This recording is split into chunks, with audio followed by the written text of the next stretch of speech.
Hey everybody, welcome into Gino's Best Movie Reviews. I'm Gino, and I just got out of seeing the new Christmas movie starring The Rock and J.K. Simmons and Chris Evans called Red One. All right, so let's get right into it. Overall thoughts, I thought it was a good movie. I had a fun time with it. I enjoyed it. It's not as funny as I expected, but that's not a problem. Uh, as far as the movie, we'll touch about the things that it did well as a movie. Character arcs. Each of the major characters that were involved in the movie had a character arc. It went from how they started the movie to how they ended the movie. They were different people by the end. Thought that was really well done. And whether it was predictable or not, maybe a little predictable, but that's okay. Predictability doesn't necessarily lead to poor quality. I thought the way that they did it was very well done. They set up plot threads, and if you were paying enough attention, you'd hear something about the cookie name or a toy or something, and they would call back to that later on in the movie. And it didn't treat its audience as dumb as it could have. So I really appreciated that, and I liked that everything that was set up, everything I was like, well, what about this? What about that? What about this?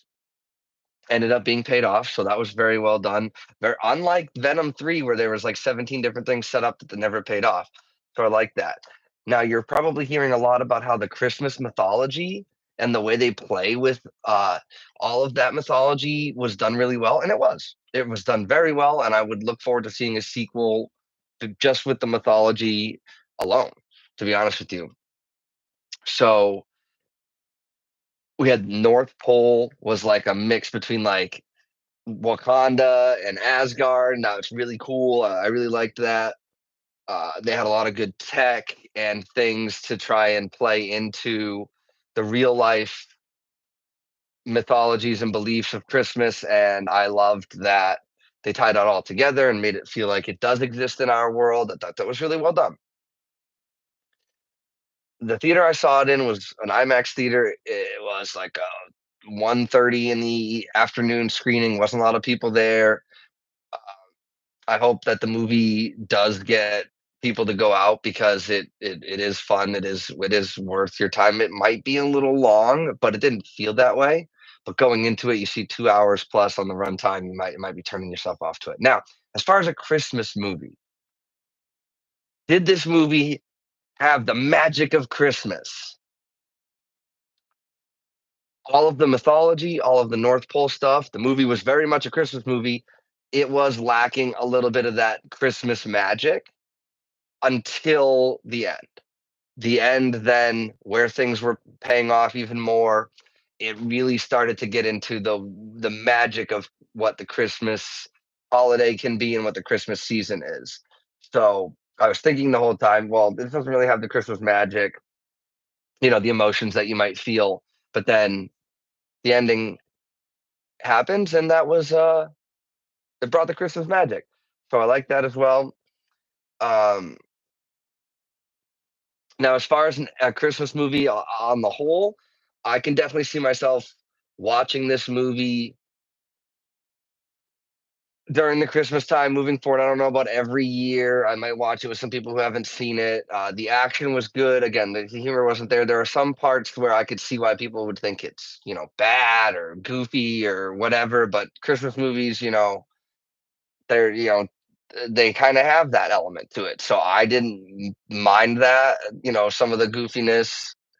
Uh, Obviously, a Christmas movie is designed going to be targeted towards children. This isn't like for kids. There's adult stuff in this too, for sure. So, don't if you're worried about that, don't let that stop you. I would recommend this movie uh, that you go see it. Does it need to be seen in the theater? You could argue no, um, and that's okay. Not everything needs to be seen in the theater, but I'm glad I saw it in the theater. I like to support um, my the people that I like in the business. So I want it to go. Even though I have A-list, it doesn't cost me any more money, but they get credit. The movie makes money or doesn't. Then you have us as the audience telling the creators what we want to see, and I want to see more of these types of things, whether it's risky or not. So there's 106 reviews on Rotten Tomatoes right now. I'm looking at this for the first time. Tomato meter is at 33% thumbs up compared to thumbs down. So that I could see that. I could see why people maybe wouldn't like this. I am on the thumbs up side of this as opposed to thumbs down. There's not an audience popcorn meter, but I enjoyed it. Does this movie need to be $250 million?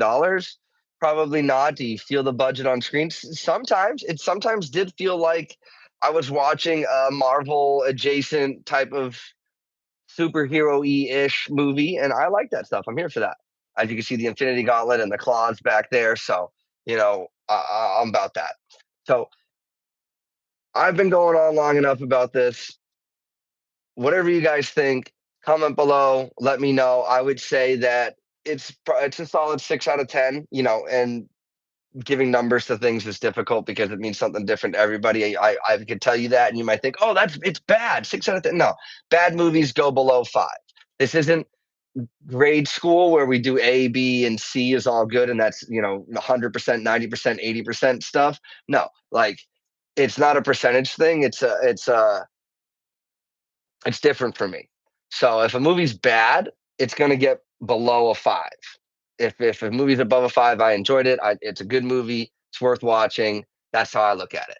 So whatever you guys think, comment in the comments below. I look forward to hearing from you, and I'll catch you on the next one. Bye bye.